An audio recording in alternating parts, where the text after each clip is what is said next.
Bisa jadi orang bermaksiat gara-gara kita. Karena lihat bibirnya, lihat hidungnya, dagunya begitu aduhai. Ya orang-orang yang tidak beriman bisa jadi perkosa diri jadinya kan. Itu yang kita hindari. Sama seperti saya, kenapa saya pakai masker? Karena banyak orang-orang yang jantan di luar sana yang beda keyakinan kita, yang ya lihat muka saya bisa dia horny kan gitu. Itu memperkosa diri sendiri itu gimana itu? 501 deh orang-orang yang orang yang tidak mampu menguasai syahwatnya itu begitu. Oh ya, siap. Iya kan? Kenapa Anda pakai masker? Ya saya takut cairan spermamu habis. Teman-teman silakan tertawa dulu. Kita barusan dengar pernyataan Bang Kipli, di mana dia mengatakan alasan dia pakai masker supaya tidak menjadi bahan maksiat bagi para pria pelangi di luar sana. Pertanyaan saya, siapa coba yang horny lihat penampakan Bang Kipli begini? Mungkin selera seks orang tersebut sudah rusak. Bukannya suka pada wanita, malah horny lihat Bang Kipli. Jujur saya katakan kepada kalian, saya pun kena sihir. Berkali-kali saya kena. Sampai asal sahabat adik-adik saya ini percaya yang namanya sihir, saya pernah 6 bulan yang lalu tiba-tiba saja kaki saya itu melepuh, tidak ada tersentuh sedikit pun apa-apa, melepuh merah, semerah-merahnya. Habis itu sakit disentuh, nggak bisa jalan. Itu 4-5 bulan yang lalu. Dokter heran, ini kenapa kakinya kok tiba-tiba bengkak merah, kemudian kayak dibakar api. Setelah saya periksa, oh ini sihir rupa-rupanya. Nah kalau fisik tidak kuat, bahaya. Barusan kita dengar Bang Kipli pernah kena sihir. Seperti yang kita ketahui, sihir adalah pekerjaan setan. Dan Bang Kipli adalah seorang pejuang Islam, artinya dia seorang yang paling beriman. Tapi pertanyaan kita, kok bisa dia kena sihir? Mari kita dengarkan apa janji Quran terhadap orang beriman. Baik. Nah, menurut Al-Quran, di dalam surat An-Nahl ayat ke-99 disebutkan, sesungguhnya syaitan itu tidak akan bisa mempengaruhi orang-orang yang beriman dan bertawakal kepada Tuhannya. Apakah Anda mengimani itu? Saya tanggapi ini.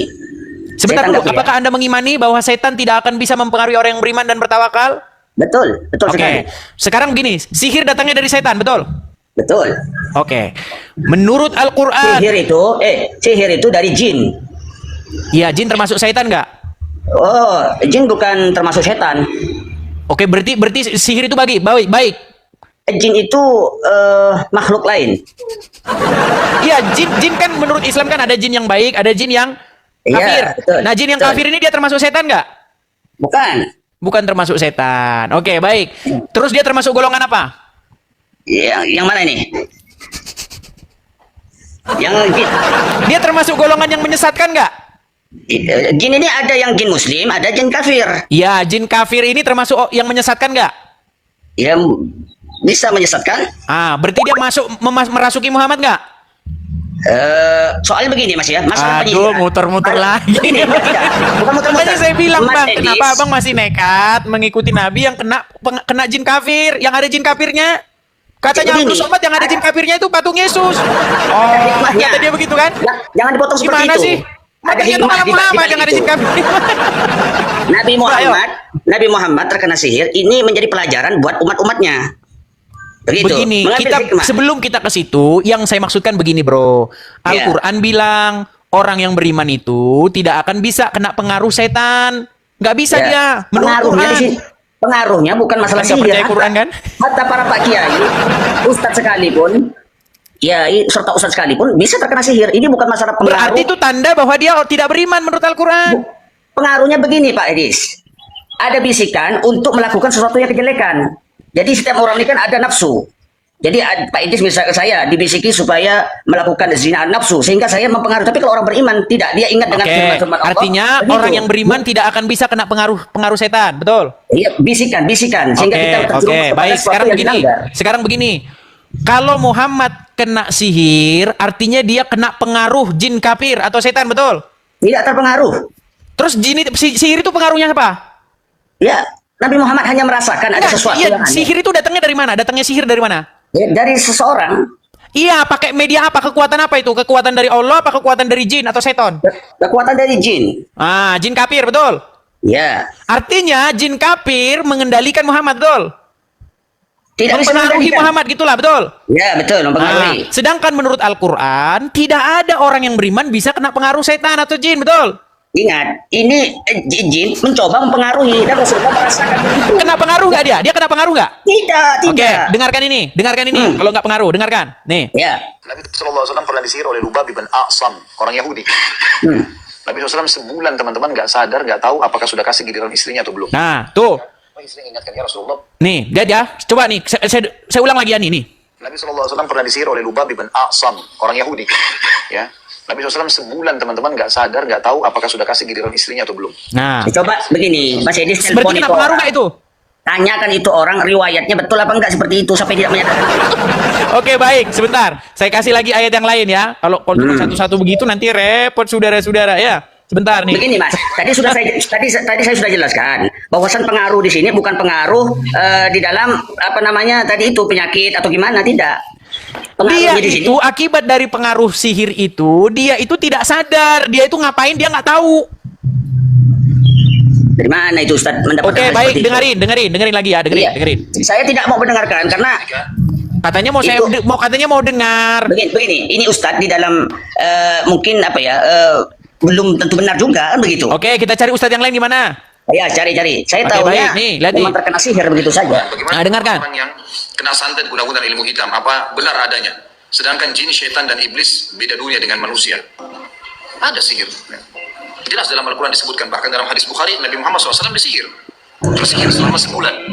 Hadis Bukhari menyebutkan masalah itu, bahwasanya Nabi SAW disihir oleh seseorang yang bernama Lubab bin A'sam. Oke, sebentar. Menurut kamu nih, di dalam surat Al-Jin, ketika ayat-ayat Al-Quran dibacakan, maka jin berbondong-bondong datang kepada Muhammad, mengerubungi Muhammad, lalu jin-jin bertaubat masuk Islam, betul? Betul. Terus gimana ceritanya ini jin malah kena sihir gimana? Yang bener yang mana?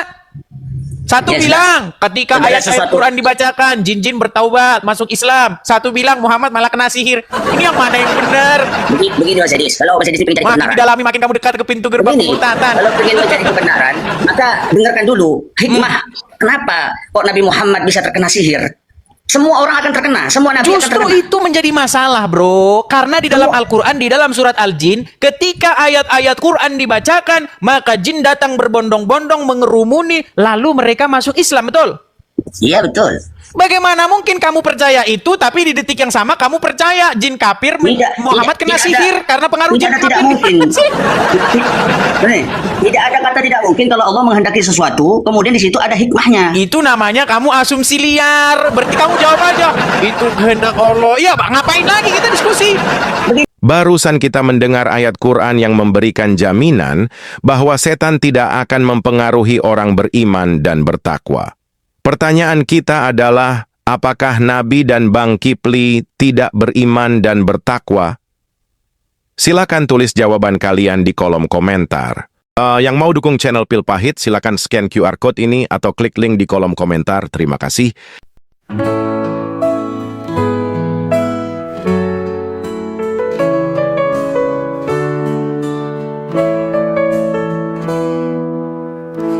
Janganlah hendaknya kamu kuati tentang apapun juga, nyatakan dalam segala hal keinginanmu kepada Tuhan dalam doa dan permohonan dengan ucapan syukur.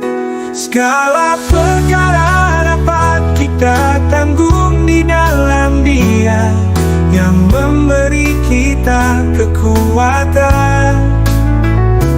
Bersukacita senantiasa dalam Tuhan. Sekali lagi ku katakan, bersukacitalah. Tuhan kita akan memenuhi segala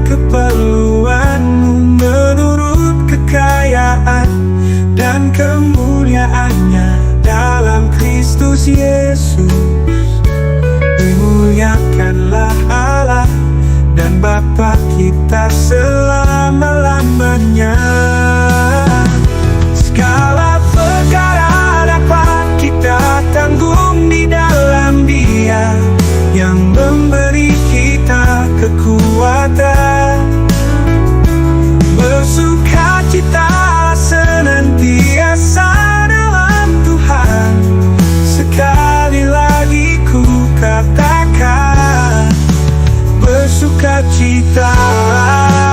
Kita akan memenuhi segala keperluanmu menurut kekayaan dan kemuliaannya dalam Kristus Yesus. Dimuliakanlah Allah dan Bapa kita selama-lamanya. Segala perkara dapat kita tanggung di dalam Dia yang memberi kita kekuatan. Bersukacita senantiasa dalam Tuhan. Sekali lagi ku katakan, bersukacitalah. Sekali lagi ku katakan, bersukacitalah.